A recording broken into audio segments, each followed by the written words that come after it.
Hey Gunnar, Hey, how's it going? welcome back.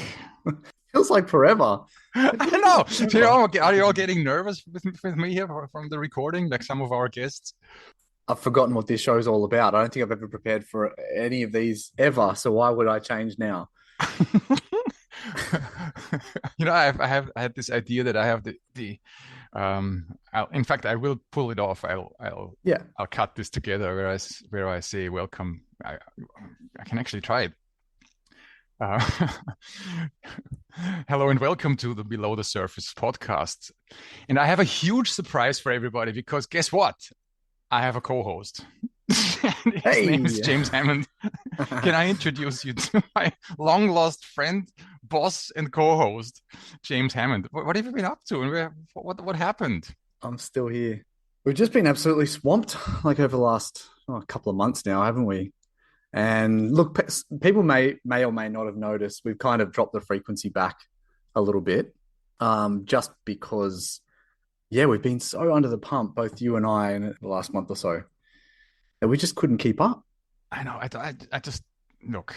There's not much else I can say, but whenever I say, "Hey, we need to record something," yeah, no worries. And I said, "Hey, how about let's do it late at night?" No, I can't. I have, this and this. How about on the weekend? No, I gotta spend time with my family. And how about 10 p.m.? No, I can't do that. Or how about Friday afternoon? No, I have, I mean, come on. Even now we're recording at some freak time on a weekend. I tell you one thing, you don't have your priorities right. Family, clients, all this stuff, man. Just get your act together here. Pod comes first. That's right. What makes you think? I mean, come on. uh, hey, I don't really understand why my family want to hang out with me. I don't really get it. Well, do they have a choice? No, they don't actually. See, No. there it is, right? Yeah, my boys are actually at a very cute stage now. So my twins are 2, and Will's 3.5. And I don't know, anyone who's got little kids or has had little kids, I reckon 2, 3, geez, they really start to become very, very, very fun. Still a lot of hard work, but I don't know. 2, they seem to turn a bit of a corner. I reckon they're just Nah, very fun. nah. No, not for you. It wasn't the age for No, you. no. I tell you, I mean, because I was never a very, how should I say this now? But I was never a fan of kids, and I still am not. Mind you, Mm. I have, Do you mean little kids? yeah, yes. Yeah, But my opinion about all this and my feelings towards my family drastically changed. I would say mm, when the oldest was 12. yeah, So I was suffering yeah. for quite a while there.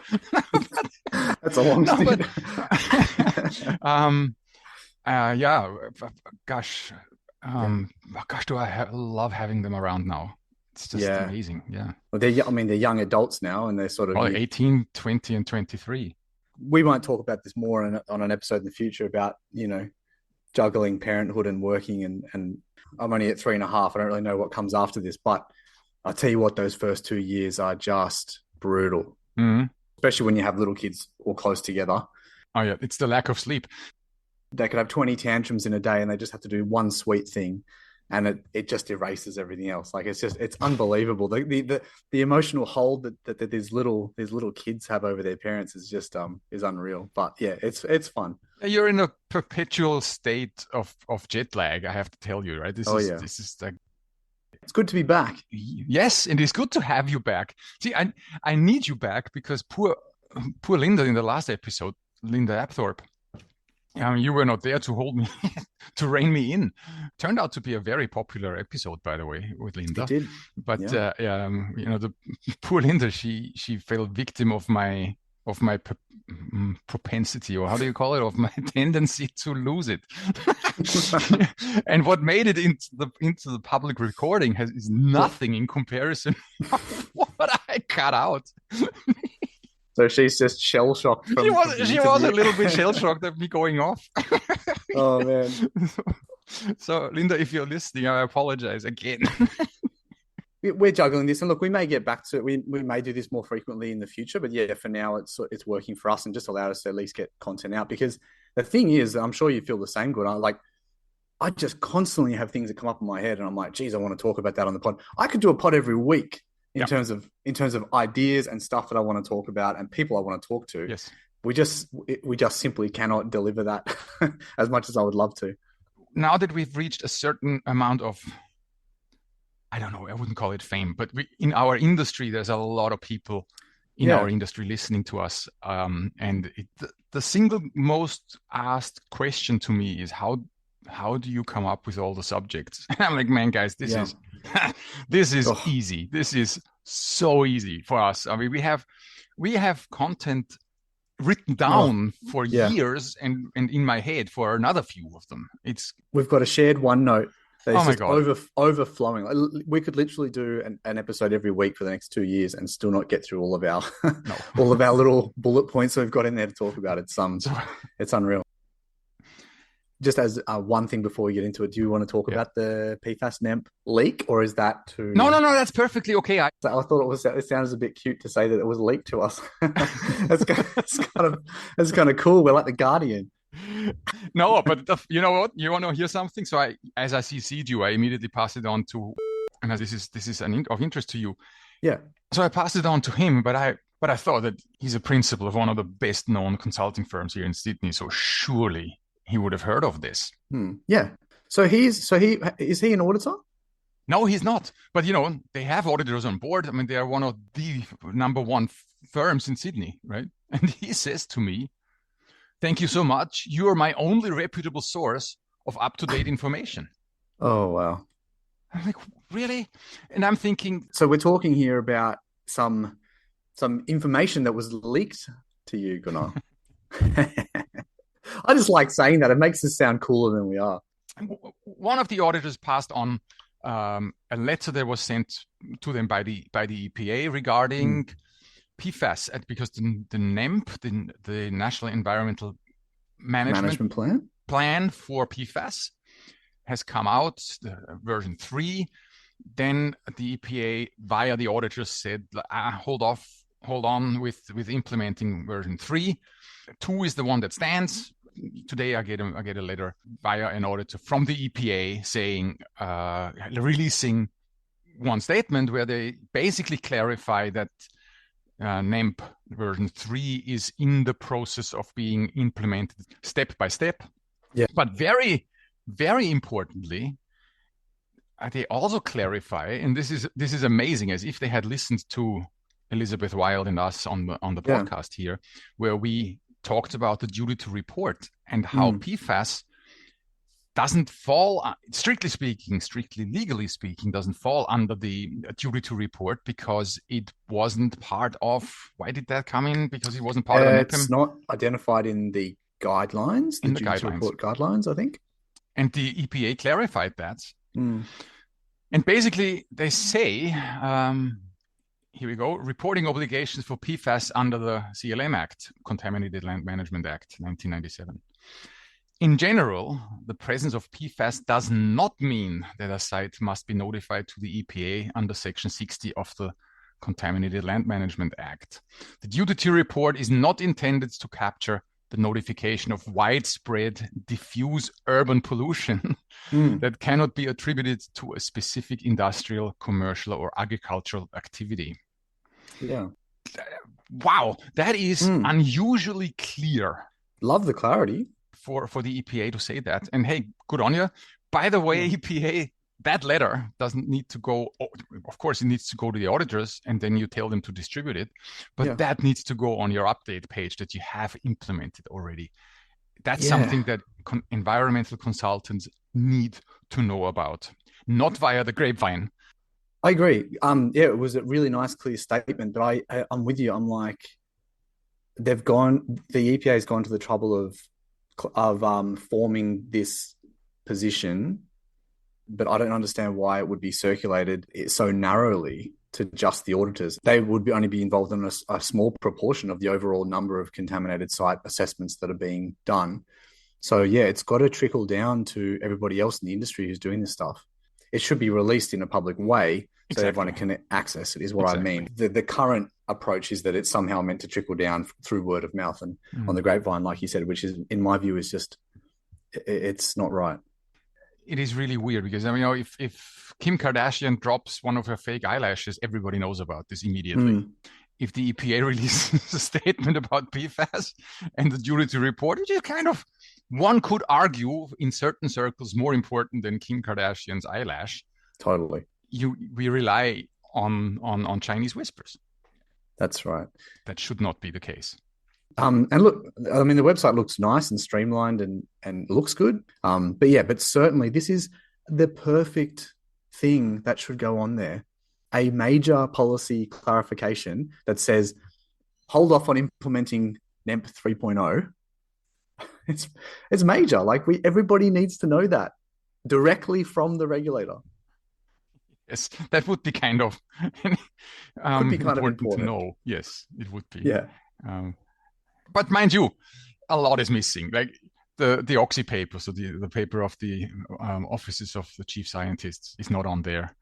I said it when they first set it up. I think it was a great idea, and I mean, Great. and we appreciate and I appreciate them taking the feedback on board. But like, it's a double-edged sword. It's like you're either all in or all out. It's like if you're going to do this, you need to make sure that the right people know about it. The right people know what needs to go on there. It's something they'll have to figure out whether they want to keep it or not. And look, I tell you what, I want to know about this stuff. Me I too. would love.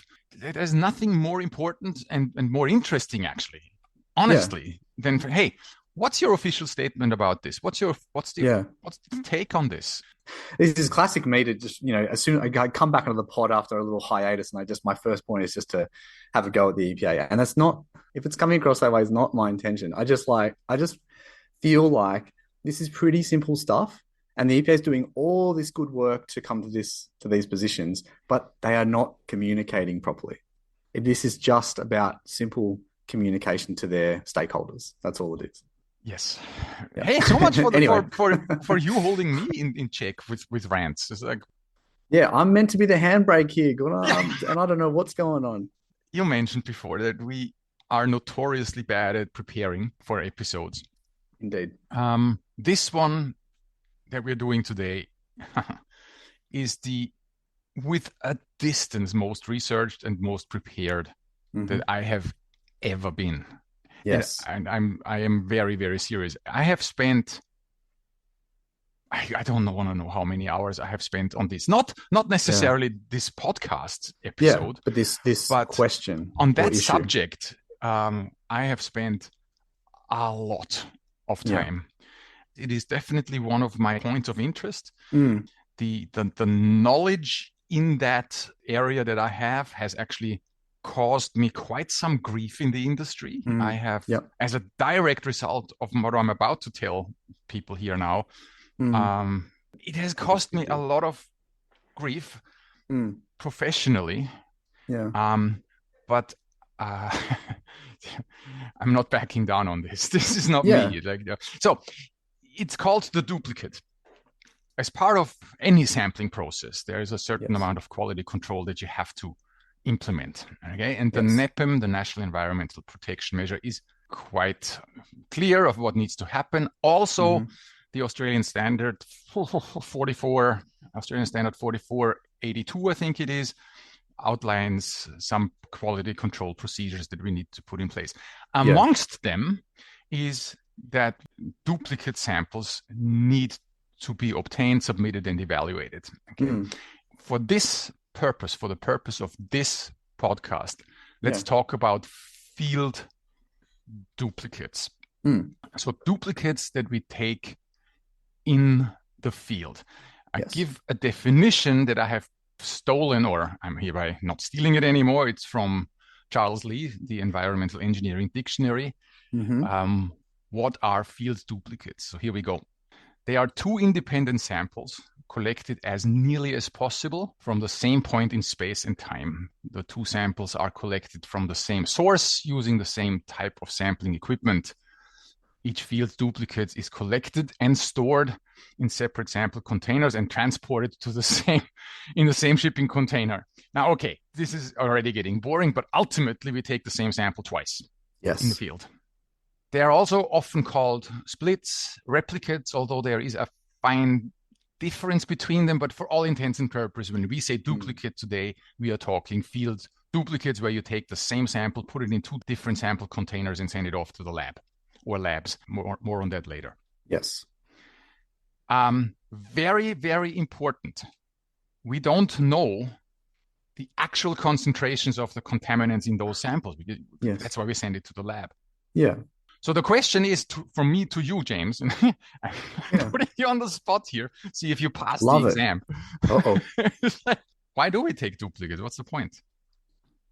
My understanding of it, and look, I'm not a specialist here, but my understanding of it is that the purpose of them is to check on the laboratory's procedures and the precision accuracy. I get mixed up with those terms. The precision of the laboratory's analysis. Very good.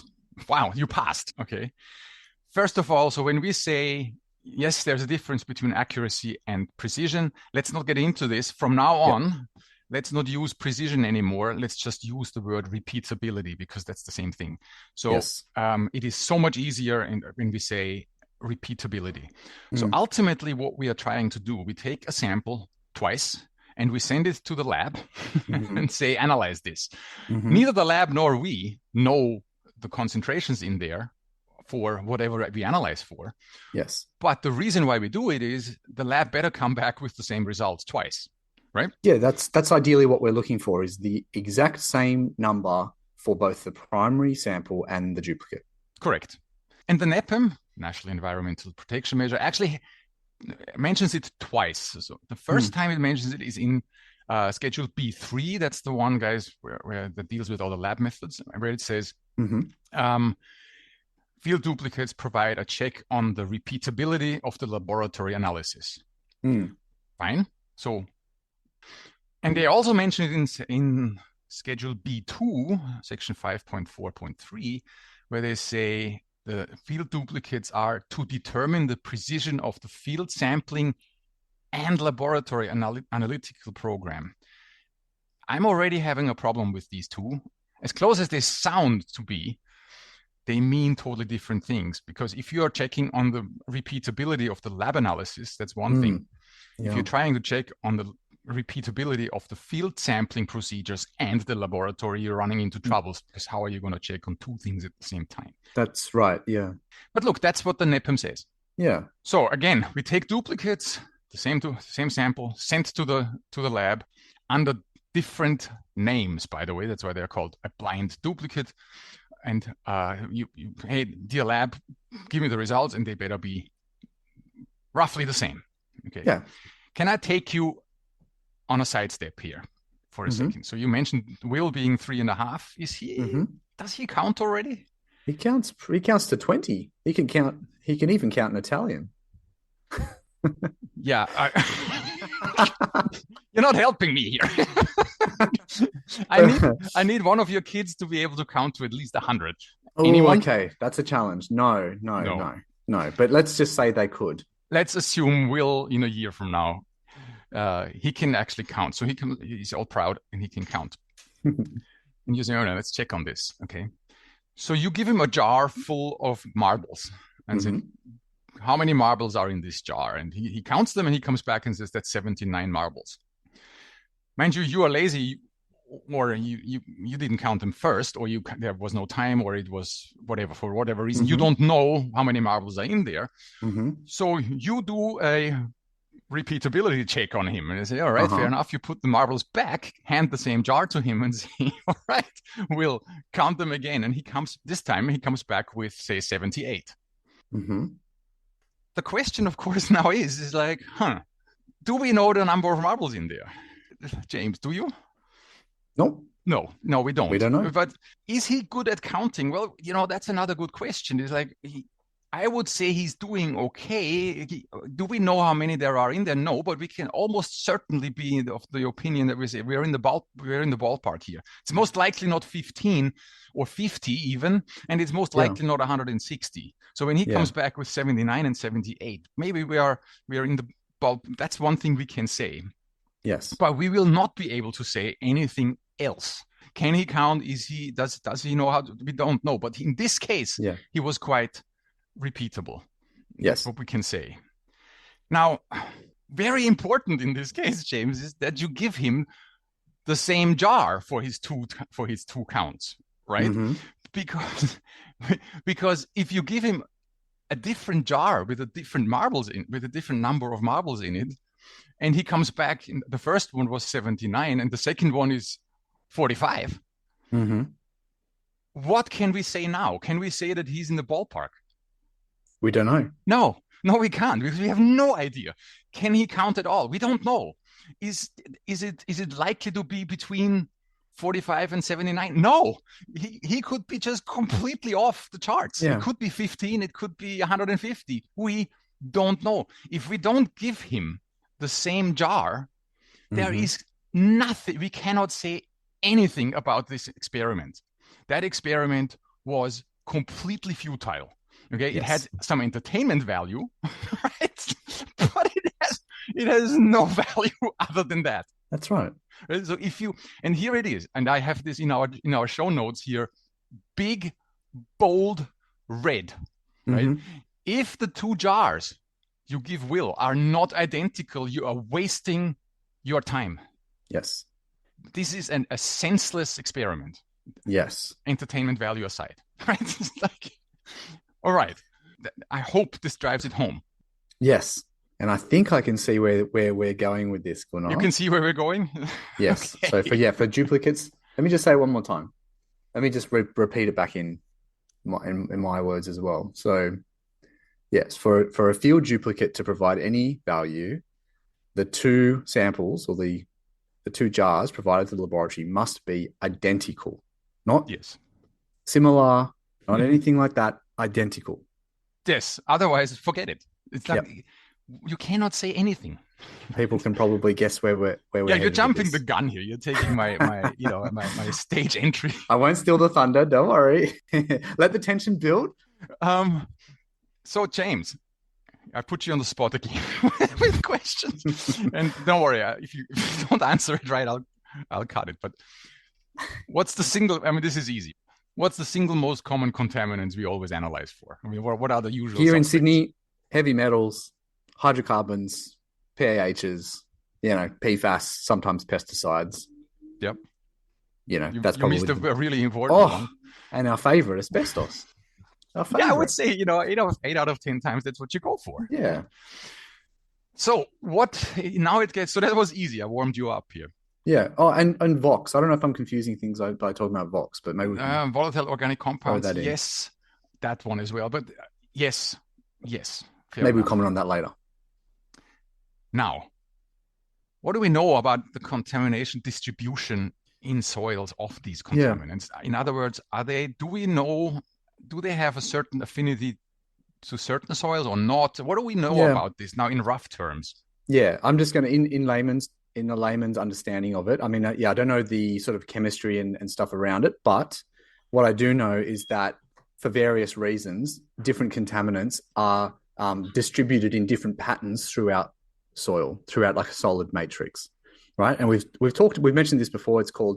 We call it in a single sample, we call it intra-sample variability, where you get patches of different contaminants, even in a very small volume. Well, of course. Yes, absolutely. Now, there's many reasons for it, and I'm not a soil scientist, although we all should know more about this. But for example, when it comes to heavy metals, right? Heavy metals, so metals are electric conductors, they are electron donors, so they are generally, when they are encountered in soil, they are generally positively charged. Once you know that, it becomes easy to understand, because clay particles are often negatively charged. The two of them attract each other, so heavy metals tend to attach themselves more to finer particles than to coarser particles. Yes. So that's important to know, by the way. Right? Yeah. The next one would be, let's take our famous hydrocarbons, petroleum hydrocarbons. They tend to attach to organic rich soils way more than to soils that haven't got many organics in them. It doesn't really matter. I'm not going to go into this because I don't know much about this. But the point of this is that contaminants, they are not equally distributed in the soil matrix. Yes. And then it becomes a bit of an issue, because when we take a duplicate, we are supposed to have identical jars, remember?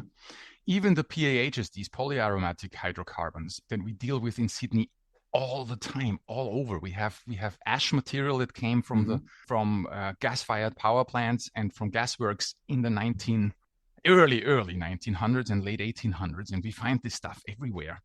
Oh. And these polyaromatic hydrocarbons, they are so unevenly distributed that sometimes you can even see them because they are attached to coal particles and to fine slag. And you can see them. They're granular. You can see. Sometimes. You can see them. That's right. Yeah. That's right.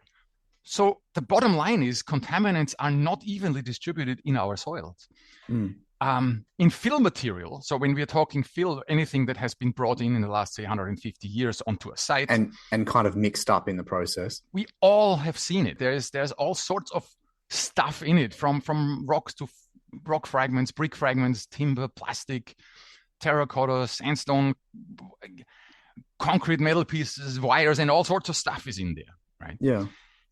Now, if we take a soil sample in accordance with the Australian standard 4482, we are supposed to take a soil sample, and they are called grab samples. And I'm not going to get into it. We have a whole episode with Ross McFarland on why taking grab samples in accordance with 4482 is actually is very, very questionable. Right, we're doing the right thing here.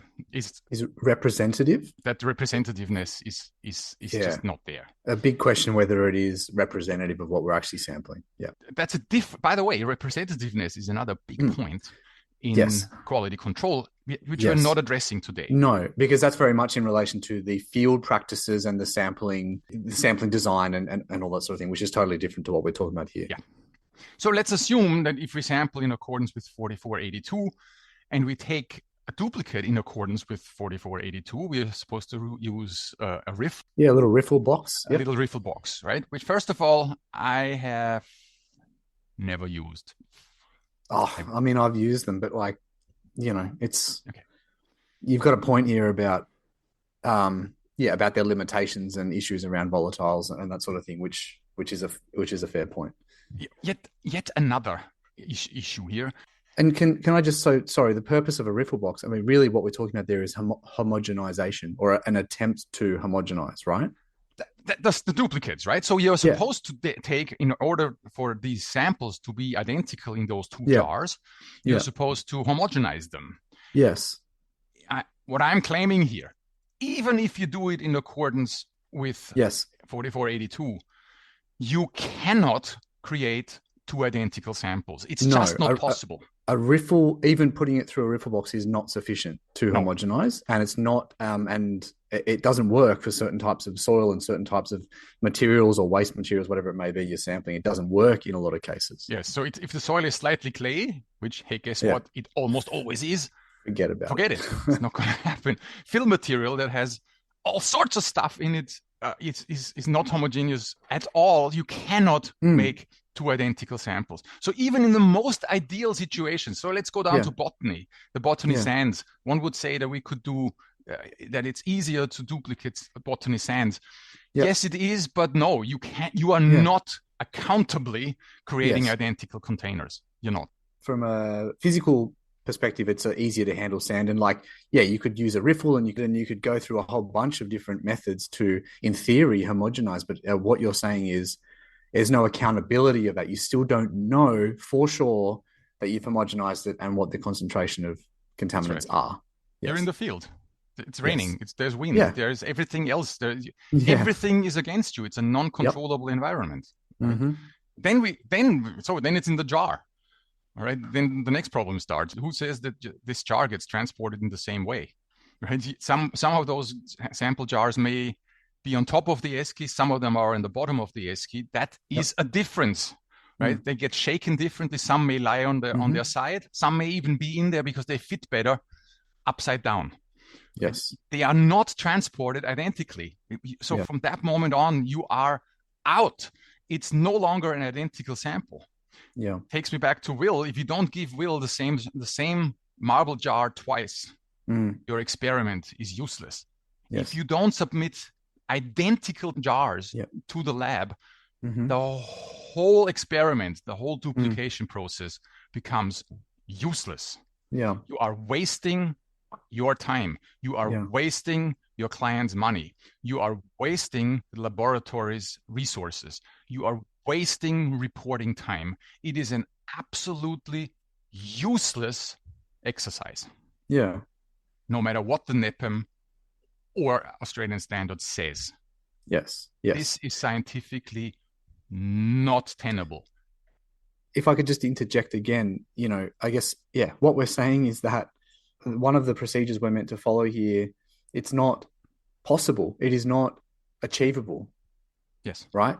We can't meet the standard of providing two identical samples as a primary and a duplicate. We cannot Yes. physically do it. Yeah. So by the way, how do we, how in our industry, how are we supposed to, in accordance with the standard, how are we supposed to evaluate? So you give the lab Yeah. two supposedly identical jars. What comes Yeah. back are not identical results because it just never happens. So Yeah. we are allowed to have a certain amount of difference. How do we evaluate that, by Mm-hmm. the way? How different are they allowed to be? Yeah. Through RPDs, or relative percentage difference. Differences. That's right. So Yeah. we all acknowledge that it's not even laboratory methods because they are analog, right? There's a margin of error. So there's slight differences. You get 100 parts per million and the other one 110. All right, Yeah. fair enough. It's like Will saying 79 and 78 marbles. That's okay. Mm-hmm. 45 and 120 marbles? No, that's not okay anymore. And there are guidelines on how many percentage differences we are allowed to have.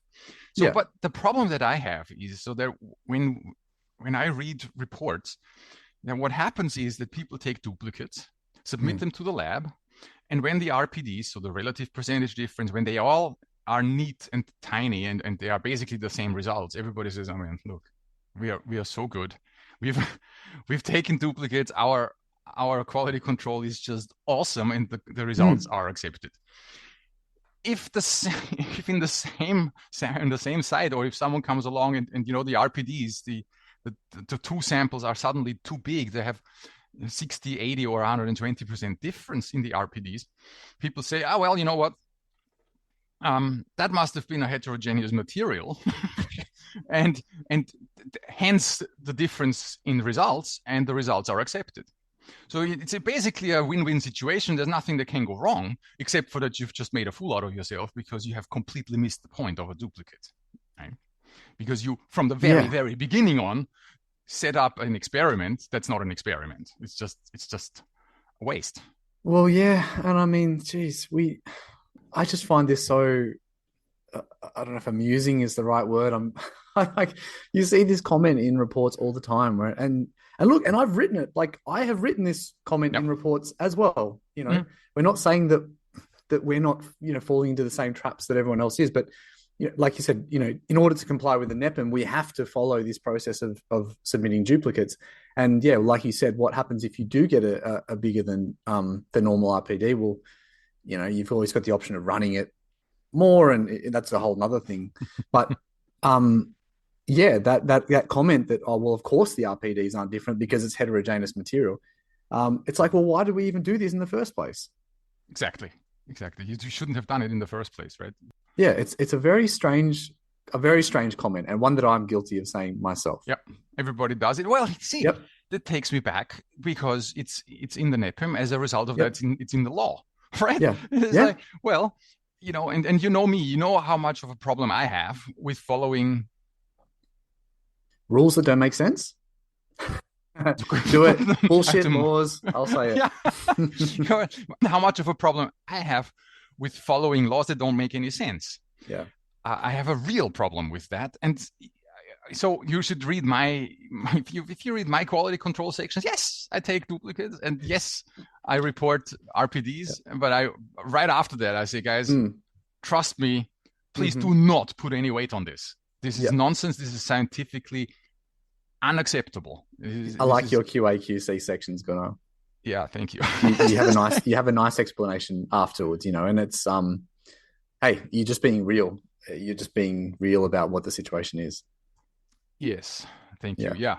So look, I'm not trying to sound super smart here, but it's just something that has been on my mind for such a long time.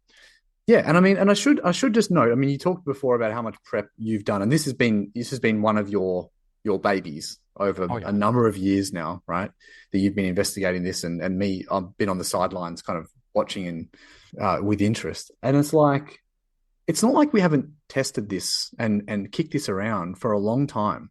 Mm. So, like, if anyone's listening to this and you think we're completely off the mark, I mean, let us know. But Oh yeah. we have pushed this Far. idea and with many people, and so many people have said off the record to you, yeah, Gunnar, we agree with you. Yeah, of course. Yes, Yes. you're right, Gunnar, but but it's part of the NEPM and so on and so forth, right? If anyone thinks we're wrong about this, let us know. But a lot of people privately have supported this view that you have, Gunnar. Mm. Yeah, look, It's not even a view. I mean, it's just yeah, fact, right? thank you. It's not even an opinion, right? This Yeah, this is one of the things that you can have. You can have an opinion about, but you can only have one if you want to be yeah, right. yeah, yeah, yeah. So I shouldn't use that word view. This is just we've explored this concept of a duplicate, and we've come and you and me with you have come to the conclusion that it doesn't achieve what it sets out to do. Yes. Yeah, Mind you, on a completely different subject, yeah, once you have these, your primary and your secondary don't add up yeah, properly, they're, they, of course, saying it's all good because they were heterogeneous is completely the wrong thing to say.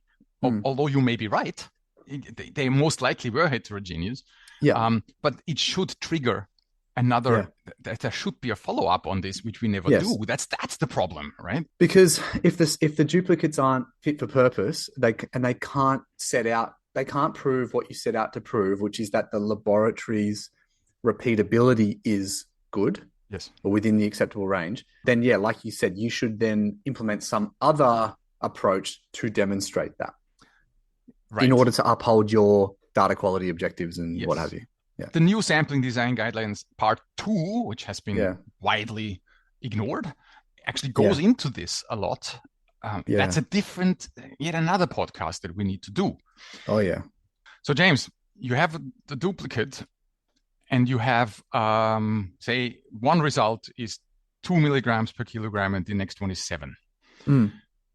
So 2 is the primary, 7 is the duplicates. There's a few ways of handling this, because now you have Mm. you have 2 results for what is supposed to be the same sample. Yeah. So I would say the first way you can say, well, you take them both and you say, well, this is actually 2 samples, so 2 sample points, and you take them both. The next way to deal with this, you say, well, no. I'm going to be conservative. I'm taking the higher one of the 2. Mm-hmm. The third one is you just say the 2 parts per million is my data point. That's your data point. And the 7 was a duplicate. I use that for quality control. But my data point, the one that I report, is my primary. That's another way of looking at it. Yep. Or you just say, you know what, why don't we take the average of the 2? Which is another, there's arguments to be had for almost all of them. I mean, I would say arguments for the very first one where you say, hey, I take both of them and report them as separate results. Is that something we can do? No, definitely not. Definitely not. No, you can't. So you are on a site, you take 20 samples and a duplicate, it's still only 20 samples. It doesn't become 21. All right. Yes.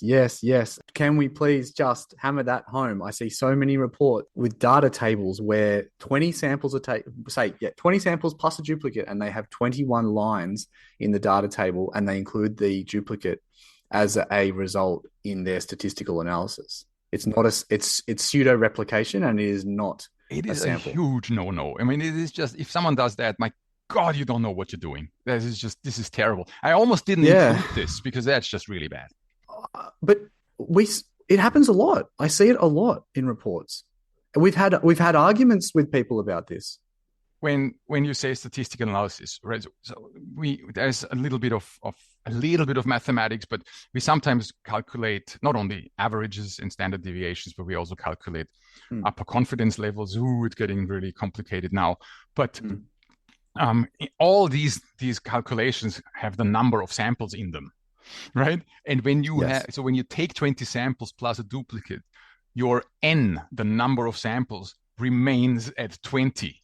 It does not become 21. You cannot just take the same sample result twice. So please. I think that's really important. This is please. Let's go to something more serious. You take the higher one of the two. How about that? Um, I, I don't like it, but I also see that done quite a bit to take a conservative approach and use the higher of the two, Mm. regardless of whether that sample comes from the primary or the QA duplicate. Mm. Very good. So you say you don't like it. I'm No. proud of you. It's we gotta be careful here because this is now Yeah. Gunnar rant territory again. But Oh, I might. I'll try. I'll try and do my job and put the handbrake on. to be conservative is already that irks me already because Yeah.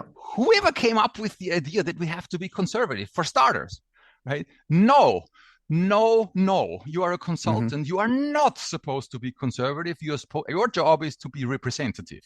You need to Yes. be. You need to take representative samples of a site. Don't you give me Yeah. this nonsense about being conservative. Don't, because that is not your job. Well, yeah, and to be scientifically rigorous, Yes. that's our job, not to be Yes. conservative. If we were, Yes. to take it to an extreme, it's like if you wanted to be conservative, you would remediate every single site you worked on, or just to be sure, just to be conservative, Yeah.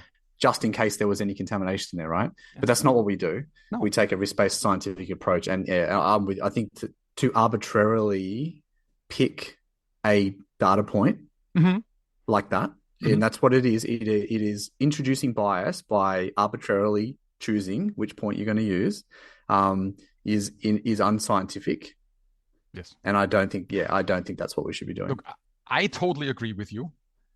Um, I was on a site not too long ago, and I was forced to take the bigger one. And I was Hmm. told, as per New South Wales EPA guidelines, you have to take the larger one of the two.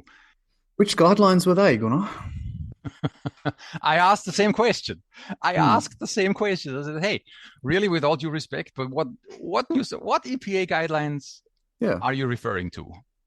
And the counterpart said, "Well, they're all on the New South Wales EPA website. You can download them," which just really irked me. That's not an answer. That's just such a cop out. You make an outrageous claim to someone who actually I kind of know what I'm doing in this regard. That's not the ultimate expert, but I'm certainly Yeah. I know my stuff there. And if there was, Yeah. when it comes to quality control, if there was a directive by the New South Wales EPA to take the bigger Yep. one of the two, Yeah. I would know this. I'm Well, almost yeah. certain I would know this. We would almost certainly know it. We would also be happy to follow it, of course. Not happy, but we would have to, right? We would not happily follow it, but We would, but we would fall in line and follow it yes. if it was a regulatory requirement. But yeah, but also you and me, we don't pretend like we're the ultimate experts in any of this stuff. Like you and me, we're not arrogant people. Well, you're not. We're here to learn, and so you genuinely ask the question, "Can you Yes. help me out here and actually point me in the right direction?" Yeah. And to get that kind of a response, it's a bit of a cop out, mate. So you can't make it a separate data point. Yeah. In our opinion, and more about that later, but you should not be conservative. You should not pick the bigger one, the higher Yep. one. Okay. Yep. Um, Just in the same way you shouldn't pick the lower one, by the way. Just in the it's same the way you same. shouldn't pick the Well, lower one. that's a good point, right? If you are Yep. game enough to say I pick the higher one, why Yep. not pick the lower one? Because do we Hmm. know how many marbles are in the jars that you gave No. no, we don't. So you can't say it's 79 or it's 78. You don't know. Yep. So picking either one of them is a lottery game that you're playing, right? Yes. And being conservative, we spoke about that. So how Hmm. about my approach, which I say, guys, there is in a sampling process, there is data points, and then there Yep. is quality control points, and Yep. you damn it report the data points, and your Yes. quality control points have a different meaning. They are not data points. That's another Yes. approach you can take and say, hey, how about that? What do you think about that, James? That's my preference. I think is to take what we call the primary sample, which in this case was lower, but could just as easily have been the higher one, right? In a different data set. So yes, I think we should take the primary data point. How about to say you take the average of the two? I don't. Yeah, that's okay. I think that wouldn't be my preference, but I'd say that was number two out of this list of my Yes. preferences. Look, Yeah. So you and I, we are stammering here, right? We don't really know. There's a few where we say this is a no-go. And then Yeah. there is some where yeah, there's actually good points to it. So Yeah. I went into overdrive. Yeah. I was there, good. I remember I saw it. Especially since I was by a higher authority forced Hmm. and told I don't know what I'm doing and forced to do something which I thought was wrong. Yes. If you want to rev Gunnar up, that's a good way to do it. Oh man. So I started calling around everybody Yeah. who I respect. I Hmm. called all my auditor friends. I called university professors who I have worked with. I called universities where I've given guest lectures. I called Mark Salmon. Here's a shout out to Mark. He's the primary author of the new sampling design guidelines. He and I Yeah. go back way long. I know Mark is an ultimate expert when it comes to statistics in soil Mm. and in sampling. So he and I, we had, gosh, did we have long discussions. We must have clocked up $8,000 worth of consulting time between the two of us just hashing Yeah. this out because we actually had quite a different opinion about all this on Yeah. how to interpret all this. Yeah. So I asked anyone who I could find would have an opinion about this and who would be credible. Yeah. Okay, so my thoughts on all this are because I take this actually a step further. I sometimes when I have a sample that doesn't make any sense to me. So you have 50 samples on the site and you look at one, so they're all you have background levels of I don't know mercury, and suddenly you Mm. have one with 800 parts per million of mercury in it. It's like this doesn't make any sense, right? What Yeah. is going on with this particular sample? So I then have, and forget about duplication here now. This is not a duplicate, but I have 49 samples with background levels, and with one sample for no apparent reason, there's no site history. I have that just is an outlier.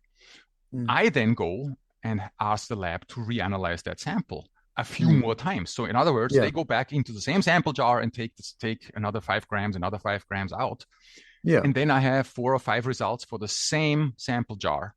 And then Hmm. I, of course, I don't quite know what to do with those 5 results. Which Yeah. one? We already agreed you can't report the lowest, you can't report the highest. That would be picking and choosing. You Yeah. don't do that. I can definitely don't make 5 out of them. That's for Yeah. sure. So I am, and I think I was right with this approach, and Yeah. it's a defensible approach. I take the average. I Yeah. take the average of those 5 results I have, and I Yeah. report that as my primary data point. That's how I do it, and that got me into a lot of trouble Mm. with someone. And I go, well, Yeah.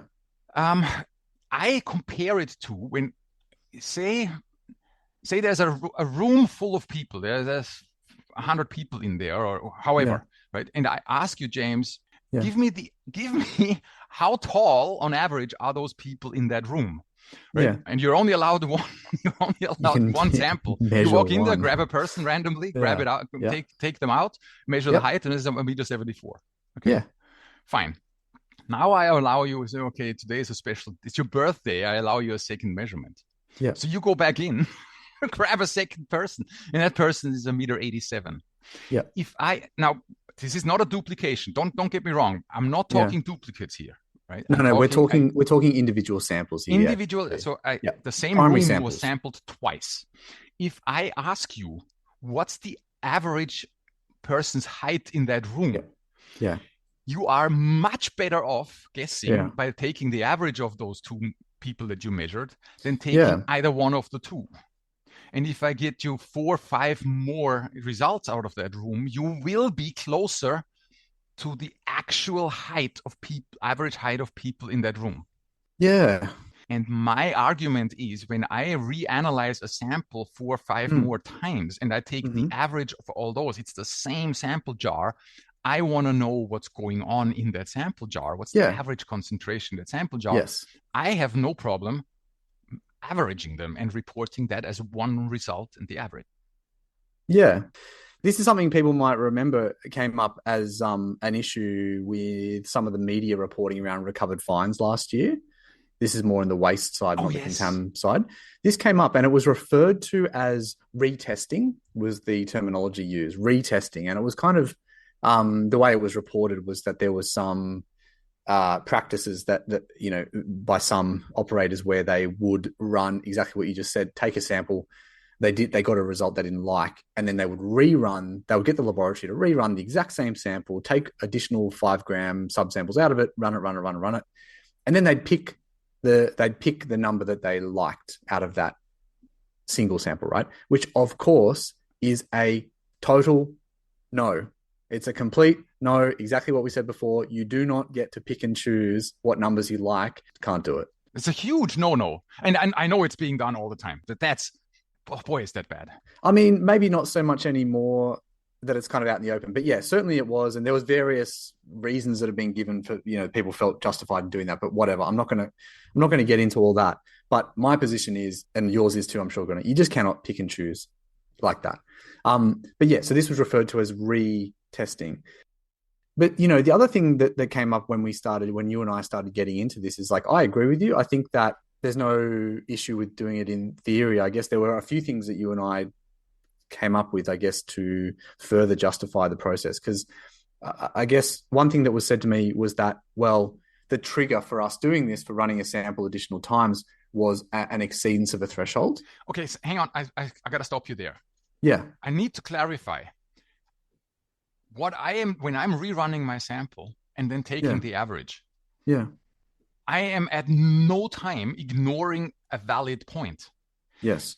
When people in the waste industry with the recovered fines, when they rerun their sample and only report the one that they like, that is a no-no.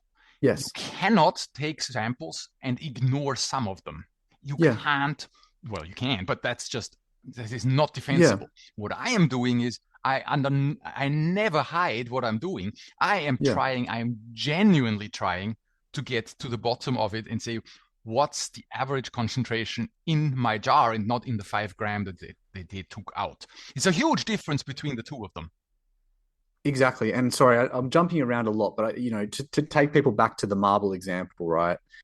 The marble example, it's not really what happens when it comes to analyzing soil samples, because in the marble example, you are counting every single particle within that jar, right? That is not what happens at the lab. They do not count every single particle. They do not analyze every single particle in a jar. They take a very small amount and they analyze what is in that 5 grams. But I think where you and I got to with all this, Gunnar, is that so it was raised with us that there is some bias, you could call it, being introduced by saying the trigger for running a sample additional times is an exceedance of a threshold. And it's like, okay, so there's an assumption there that we're making, which is that the ones that exceed the threshold are somehow wrong or outliers, and therefore we're going to look into them some more. And there's an assumption that the ones that are under the threshold are okay. Yes. By the way, that was Marek Rouillon from the waste unit at the EPA who pointed that, because I ran that in my quest. I asked a lot of people, amongst them. You spoke to the EPA as well. I spoke to the EPA, both the waste unit and the contaminated sites unit.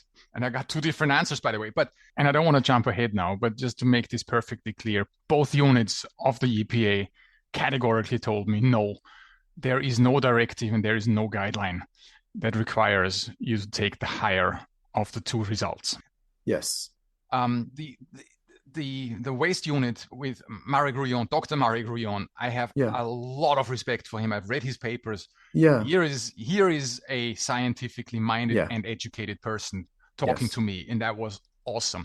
And I presented that to him and I said, hey, what do you think about when I have such an outlier, I rerun that and I take the average. What's your opinion on this? And he pointed that out to us and says, well, you got to be careful, because what you're doing is you're treating one data point that for whatever reason you didn't like. You're treating that data point differently to all the others. And I already knew this was a weak point of my approach. I already knew that. Yeah. But for him to pick that up just like this, it was very impressive. And it was awesome.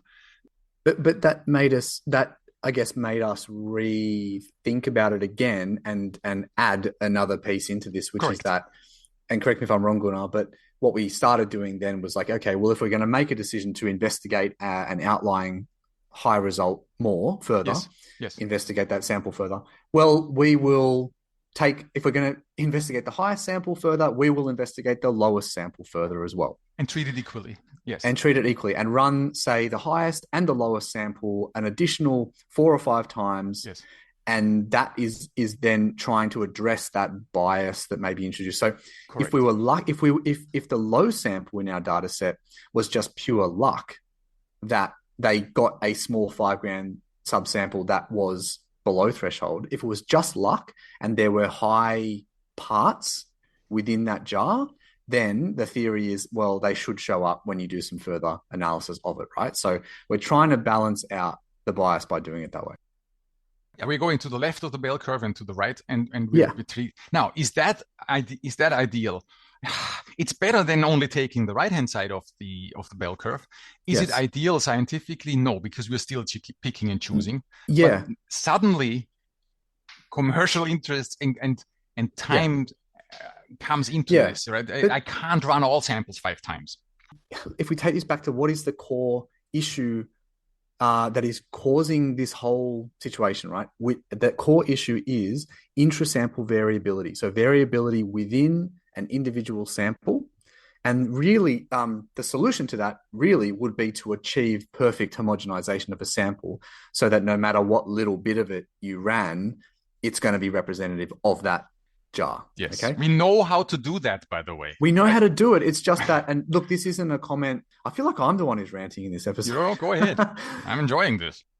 This isn't a slight against the commercial laboratories, right? Not at all. But the commercial reality is the commercial laboratories cannot properly homogenize samples when they come in prior to analysis because the cost model in doing that just simply doesn't work. To put that much preparation into like sample prep prior to an analysis, it just does not work. And all of the commercial laboratories have said similar things to us in that, look, they do have sample prep procedures, they do make an effort to homogenize, but the reality is that it's really not achievable in a commercial way. Is that fair to say?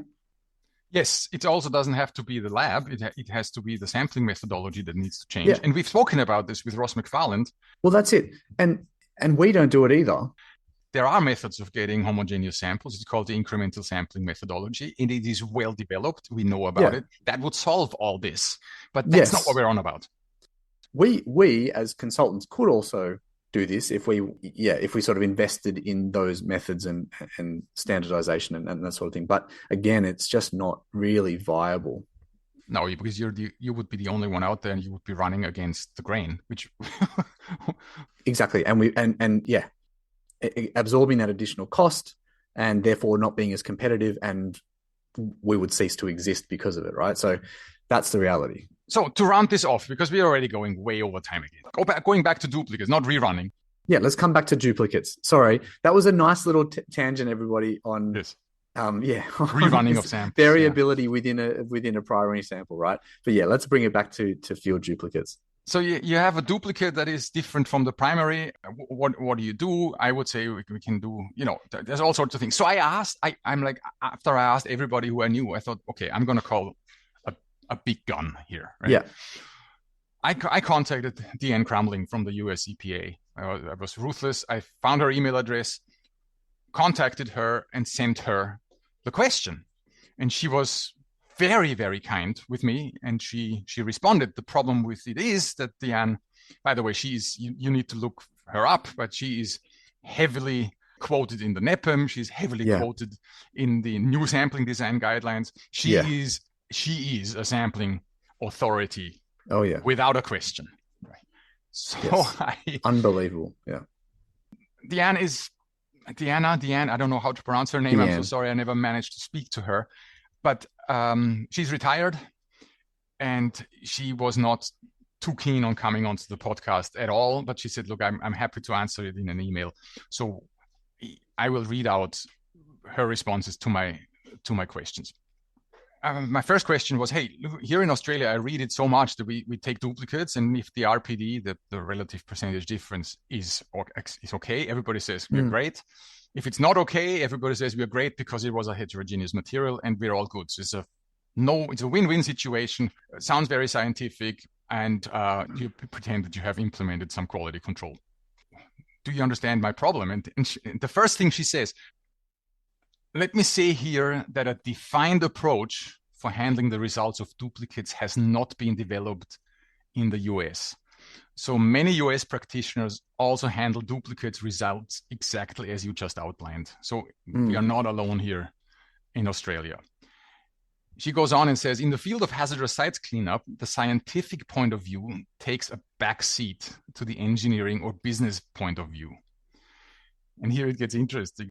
The two contrasting perspectives on sample QC are, number one, the chemist's approach, representing science and decades of chemical analysis quality control.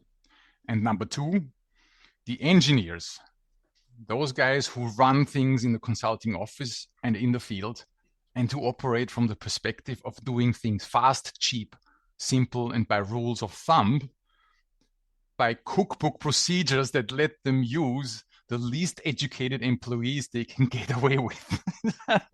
So I read this response from her and I'm like, wow, you're my kind of girl. Okay, this is another thing we have been going on forever. Okay? Yeah. That's not me saying it, that's the Crumbling from the US EPA saying. Yes. There is an overwhelming motive, being money and profit, for handling duplicates this way. Yeah. And that is the powerful barrier to change that you are encountering. Addressing the root causes of duplicate disagreements requires intellectual honesty with communication and collaboration between chemists and engineers. And that would also slow down the process of project decision-making to meaningfully evaluate the duplicate results and so on. So there she is. It's like, okay, I am not the only one having a problem with this approach, but it is obviously extremely widespread.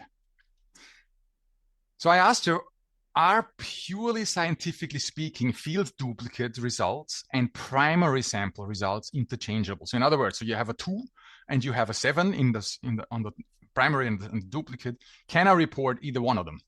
Right? And she says, in the context of the discussion here, the answer is no.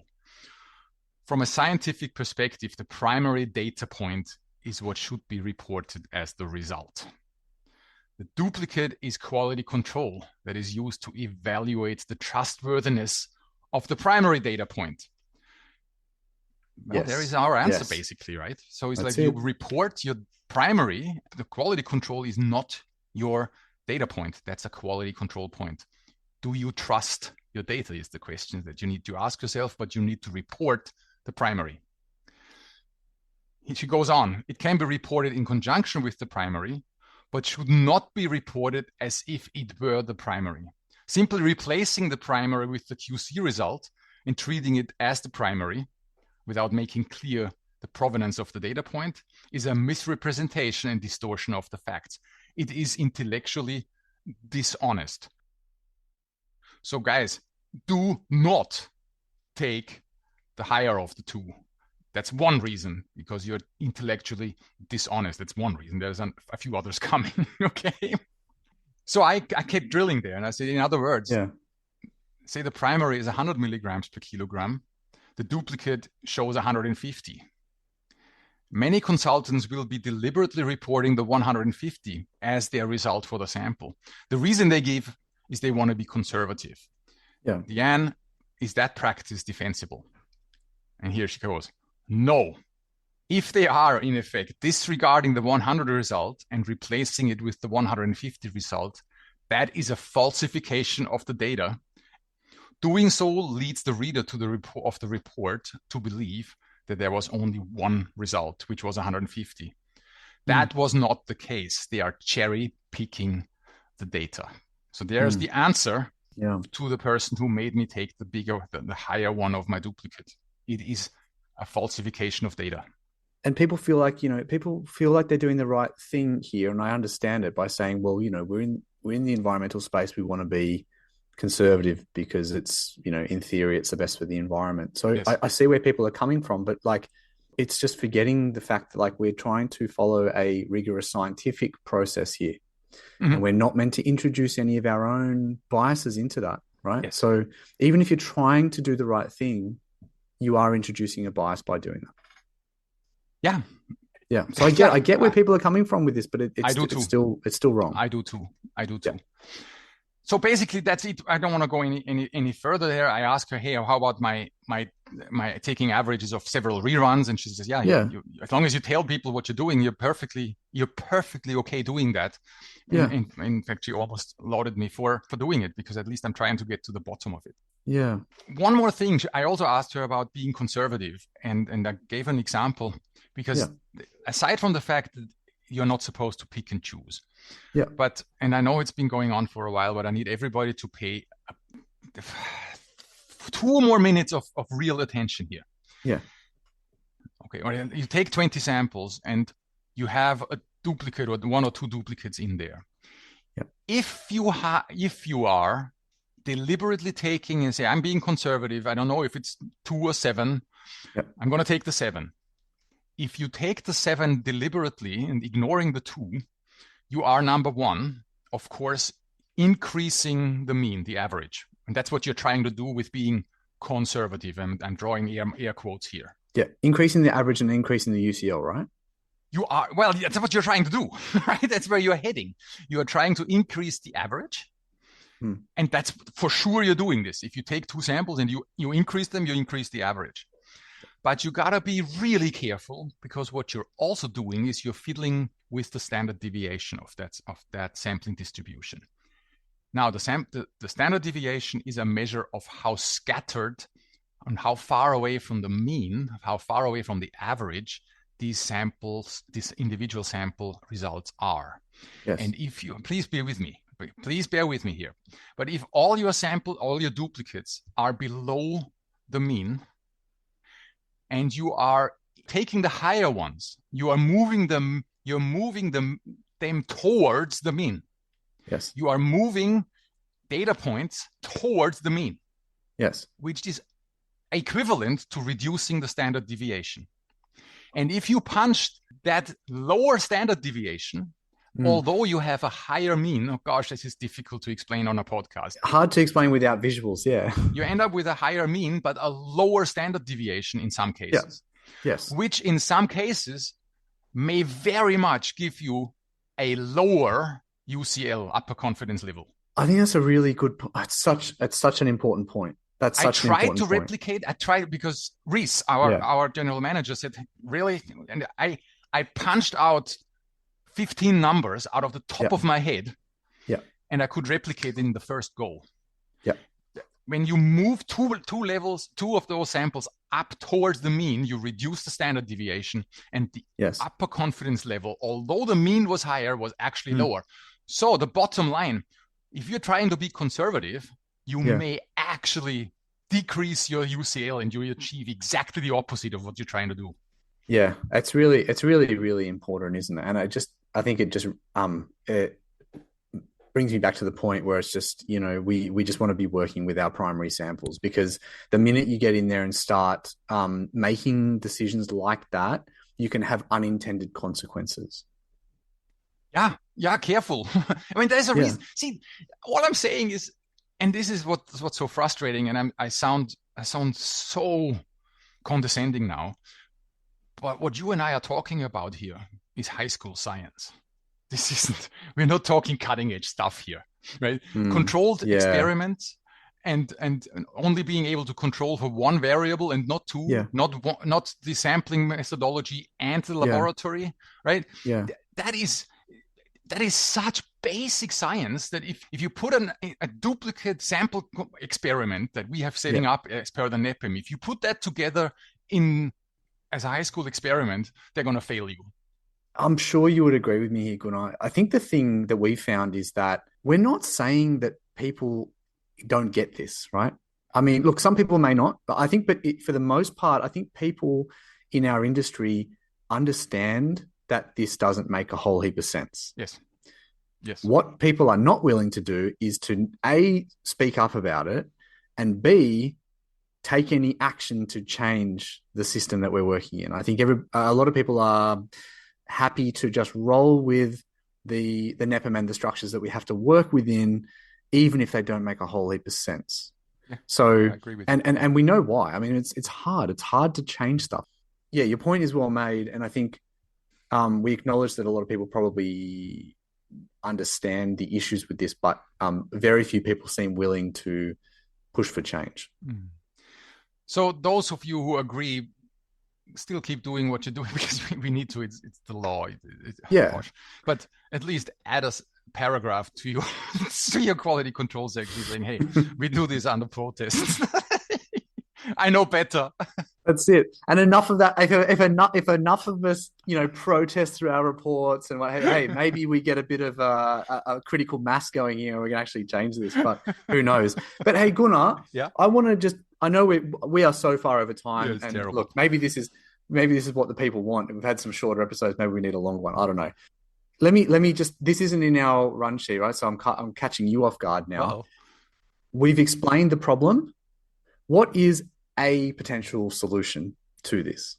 See, the moment something is enshrined in the law, it becomes almost impossible to change.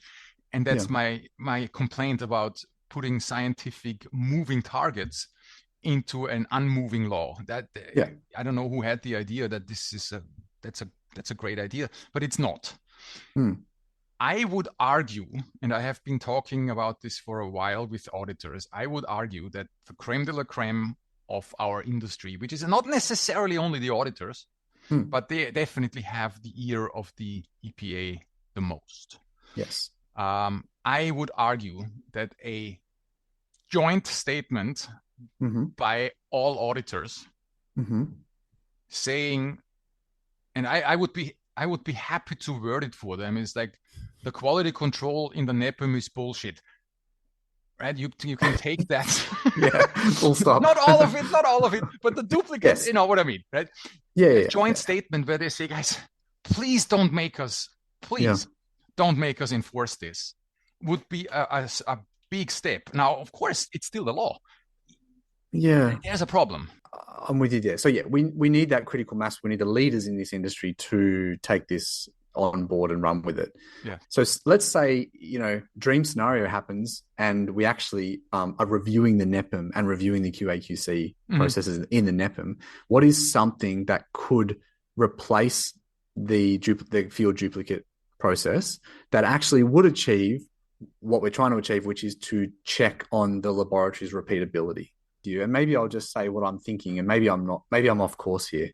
But let's just say current field duplicate is out the window. We've got a different process. Say that instead we took our sample set of 20 samples from the field, and the unmarked additional, 21st sample in that is a certified reference material that we produce, that we don't tell the laboratory what it is. We label it as if it's a normal field sample, right? And we provide a certified reference material to the laboratory and have that analyzed, and we compare the results from that sample to the specified result for the CRM that has been verified, through multiple different methods. Is that achieving what we're trying to achieve? That's a spike. We use that with drip spikes. That's a different. Yeah, it's different. I can rant about them too, but but don't forget, it wouldn't be exactly what we are after here. And with the spike, you would no longer check on the laboratory's repeatability, but you would check on the accuracy. Let me take you back right to the beginning, where we said accuracy and precision are not the same thing. So we called precision repeatability from that moment onwards. So, but with a spike where you actually know your concentration in that sample that you submit, in that spiked sample. So with a spike, you would be going after accuracy of the laboratory, while with a duplicate, you would be going for repeatability. So of course, you could submit 2 spikes and do both at the same time. Similar, I'm surprised you haven't held me down or nailed me down on water samples, because there the heterogeneity argument doesn't float, pun intended. I would still go back to what are we trying to achieve here? Yeah. Duplicates are an unbelievably important part of quality control when they are done properly. Yeah. Please don't everybody get me or anybody get me wrong here. Quality control is enormously important, Yes. but it needs to be horses for courses. Yes. Right? It is different when I do a preliminary site investigation. I take a couple of samples Yeah. on a site in Western Sydney, and I'm being on a fishing expedition. I'm basically taking samples because I don't know what else to do, and it looks better in my report. I Yeah. heard some people do that. Not that I do that, but you know what I mean. Yeah. That's one thing. The quality control on an endeavor like that is Yeah. totally different to the quality control when I'm trying to roll out a national vaccination program. Yeah. Right? Like, I would not want a vaccination where they haven't had proper quality control in place. Yeah. Right? Please, everybody understand. But what I'm Yeah. saying is the NEPM falls short Yeah. because it treats every investigation the same way. Mm. It's the same cut and paste, the same cookie cutter stuff Yeah. that is, whether it's 5 samples or 50 or 500 samples. That is just not realistic. And that's one of the problems that I have with it. Yeah. So quality control is really, really important. Duplicates in fill? No, don't do it. You know, what else could we do? I'm with you. Going back to the water samples, yes, heterogeneity in the water samples isn't that big a deal because they Yes. better be not heterogeneous, these samples. Well, yeah, and just to explain that, sorry, where we're coming from with that is like it may be obvious to some, but maybe not others. The reason for that, like, obviously, the issue of intra-sample variability is a issue in solid samples because the particles and molecules and like they cannot move freely in that matrix, whereas in a gas or in a water they can move freely and therefore, in theory, should be distributed evenly in that container. That's right. So the heterogeneity argument, if your RPDs exceed in water, are weak, but I would still argue that under field conditions, it is just hard to come up with identical samples. And you are you are trying to control a very controlled environment in the laboratory with a not controlled environment by procedures in a non-controllable environment and non-controllable transports. When you're trying to check something of a high quality, which they have by NATA and by their procedures that are in place, you're trying to check on those highly controlled and supervised procedures with something that comes out of the field. That is already a bad setup. Yeah, it's like why are we trying to do the job of NATA essentially? We're sort of checking up on NATA through, through a process that isn't. No, look, the job of NATA, they really are on top of all the labs anyhow. Yeah, right? Yeah, so, exactly. That's what I mean. It seems unnecessary. Yes. In most cases, don't get me wrong, there is always very, very important quality control measures. But the ones to be put in place are I call it quality theater. I mean, maybe this stimulates a bit of discussion. If people want to contact us and tell us what they think, could would actually achieve a check of repeatability in the laboratory. With from my perspective, I mean, it seems like spikes and blanks and rinsate samples and what have you don't have necessarily the same kinds of issues that we have with duplicates, but how much more time have you got? I could talk about them easily, right? Never mind. Look, it was about the duplicate. I had to get this off my chest. Please, if someone has a different opinion about it, I would love to hear about it. Tell us. But thanks for listening, and thanks for being with me again, James. I enjoyed that. It's better with you than without you. Oh, it's good to be back. It's good to just talk these things over. Like, this is awesome. It was really good to talk through this. I'm happy to hear anyone's perspective on this. Who wants to add to the conversation? We might even, talk through any sort of comments we get down the track. But yeah, it was awesome. Good to be back. Yeah, it was good. Good to have you. When does your mega project end? Which one? I don't know. I don't know. I'm rolling from one to the next at the moment, but no, look, I want to make sure that we're making time for this. It is really important to both of us and for our organization as a whole. So, we'll aim to stick to our 3 weeks and we'll see how we go. Bye.